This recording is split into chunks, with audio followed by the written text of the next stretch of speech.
kita bicara tentang syariat. Suami istri halal. Anda boleh berbuat apa saja suami istri, bebas. Anda bersenang-senang dengan kupingnya, dengan rambutnya, dengan apa saja boleh, halal. Cuman yang diharamkan dalam dua keadaan.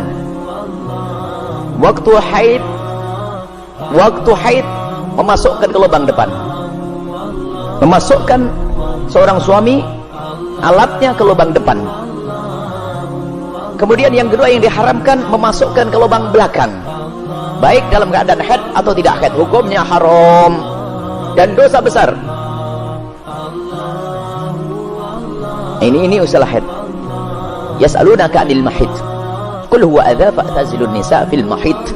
Bertanya tentang haid, bagaimana? Jauhi wanita untrusan itu. Tidak boleh menggauli istri dalam keadaan haid. Haid bukan istihadah ya. Istihadah adalah darah tapi bukan darah haid. Ini ada ilmunya khusus. Tanyakan kepada ahlinya nanti. Kita juga punya diklat haid praktis 30 menit. Kemudian selebihnya adalah Anda boleh bersenang-senang, boleh apa saja. Mohon maaf, jadilah wanita cerdas. Ini adalah ilmu yang mungkin jarang dihadirkan. Seorang suami yang soleh mungkin, seorang suami yang soleh, dia mungkin di luar melihat sesuatu yang diharamkan, cuman dia orang menjaga diri. Astagfirullah, saya ngelihat aura di luar. Karena dia seorang soleh, dia tidak mau menuruti itu semuanya, karena itu adalah haram, maka dia tutup mata, pejam mata dan menjauhkan itu semuanya. Tapi dia seorang laki-laki normal, bangkit syahwatnya, pulang ke rumah, istrinya mens, istrinya ada halangan, ayo mau diapain? Ayo menjadi istri yang aktif, inovatif. Anda tidak boleh melayani suami Anda dengan sesuatu yang khusus itu.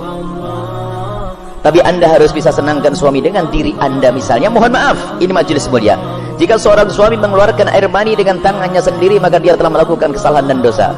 Tapi kalau dia mengeluarkan air mani dengan tangannya seorang istri, kecerdasan istri, selesai, dan itu adalah pahala. Maka jadilah istri cerdas. Jangan istri kalau sudah lagi men, Masya Allah, libur buat kopi, liburnya dengan suami, sampai suami itu Masya Allah stres. Anda bisa menyenangkan dengan diri Anda. Mohon maaf, mufakhadah di antara dua paha yang penting tidak masuk wilayah itu, atau apa saja. Mohon maaf, ini saya sampaikan majelis mulia, sebab banyak wanita gayanya sih, modelnya kayak hebat-hebat, tapi Masya Allah bikin stres suami. Hati-hati itu, hei para wanita, sadar. Senangkan suamimu dengan apapun yang Allah berikan kepadamu, dengan tanganmu, dengan apapun. Yang penting kalau Anda haid, jangan masuk wilayah itu. Sebab kadang suaminya sampai kena sudah tidur, masih akan diwakin kopi, enggak, sarapan enggak, bang beli makan di warung aja bang, yang ngoroknya yang digedekan. Wahai para istri yang solehah, Anda harus aktif dan inovatif. Ada ide-ide untuk menyenangkan suami. Adapun masalah, mohon maaf, yang ditanyakan dengan mulut, ketahuilah, hei para suami, engkau tidak boleh memaksa istrimu untuk melakukan itu, karena belum tentu dia nyaman. Kalau dia merasa jijik, Anda tidak boleh paksa, haram. Atau sebaliknya, tidak boleh egois seorang suami, harus kau lakukan, tidak. Kenapa? Mohon maaf, karena itu adalah wilayah yang bukan wilayah bersih. Wilayahnya orang dari makanan yang bersih dibuang lewat mana? Lewat itu. Akan tapi kalau memang ada orang, seorang wanita yang mau melakukannya misalnya, atau sebaliknya, bagaimana, apakah boleh? Ketahuilah, di situ ada cairan yang najis. Air mani tidak najis, khilaf di antara ulama. Madhab Syafi'i najis, tapi cairan selalu najis. Maka kalaupun seandainya harus melakukan, mohon agar tidak ditelan, karena itu adalah jangan sampai karena itu najis, tidak usah ditelan cairan-cairan. Adapun masalah air mani adalah khilaf di antara ulama. Akan tapi boleh seorang suami, seorang istri melakukan yang demikian, tentu dengan keridhaannya dan tentunya dengan waspada. Tidak boleh sampai ada masuk ke dalam perutnya sesuatu, karena itu ada madi. Sebelum mani adalah najis, cairan-cairan sebelum mani adalah najis. Dan wahai para suami dan para istri, yuk kita melakukan sesuatu yang sesuai dengan petunjuk Nabi SAW, akhlaklah yang baik. Dan kenapa biasanya ada pertanyaan demikian ini? Karena apa? Naudzubillah, ada yang ditonton yang salah, gurunya salah, dari film-film yang ngaco itu ditiru, sehingga dia bingung untuk menyelesaikan urusan pribadinya dengan cara ini, cara itu. Tidak ada cara yang lebih indah dari diajarkan Nabi. Seorang laki-laki duduk di perempatan istrinya, maksud duduk di atas perut istrinya, di atas ininya, itu adalah cara yang paling bagus. Nggak usah macam-macam, petunjuk dari Nabi. Itu hanya gara-gara sering nonton film kotor, makanya banyak pertanyaan aneh. Tapi pun harus dijawab, harus dijawab, selesai.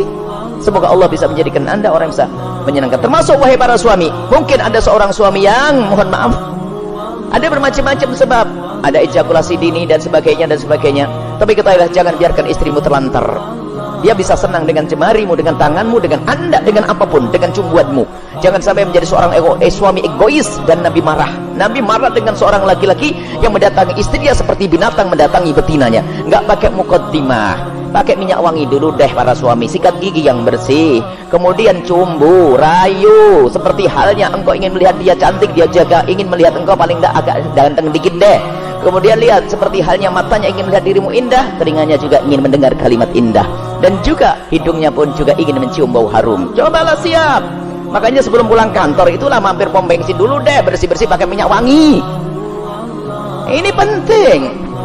Nah, kemudian jangan sampai mohon maaf Anda puas dia tidak puas, Anda zalim. Kalaupun Anda tidak bisa memuaskan dengan itu karena mungkin Anda punya sesuatu sakit dan sebagainya, maka ketahuilah istrimu adalah seorang wanita yang beriman. Dia tidak akan melakukan zina, akan tapi Anda harus bisa memuaskan dengan apapun, dengan tangan Anda dan seterusnya. Kalau dia mencari kesenangan dengan tangannya sendiri, wanita itu, dia dosa. Tapi kalau dengan tangan sang suami tidak dosa. Mohon maaf, ini majelis mulia, dan jangan dijadikan bahan guyonan yang demikian ini. Ini adalah ilmu. Kadang-kadang begitu, suami cuek mendatangi istrinya sudah nggak pakai mukaddimah, langsung selesai. Punya anak 6, nggak pernah seorang istri merasakan senangnya dalam hubungan suami istri. Akhirnya apa? Itulah yang menjadikan istri ogah-ogahan. Mau melayani suami, saya dapat mandi saja, tidak pernah mendapatkan kesenangan. Anda suami zalim. Baik, istri pun juga demikian. Selesai, aktif, inovatif, indah. Karena itu halal. Adapun yang haram tidak dibahas. Keharaman zina, hina, rendah di dunia, rendah di akhirat. Zina rendah di dunia, rendah di akhirat. Semoga Allah menjauhkan kita dari zina, mencukupkan dengan yang halal. Wallahu a'lam bishawab.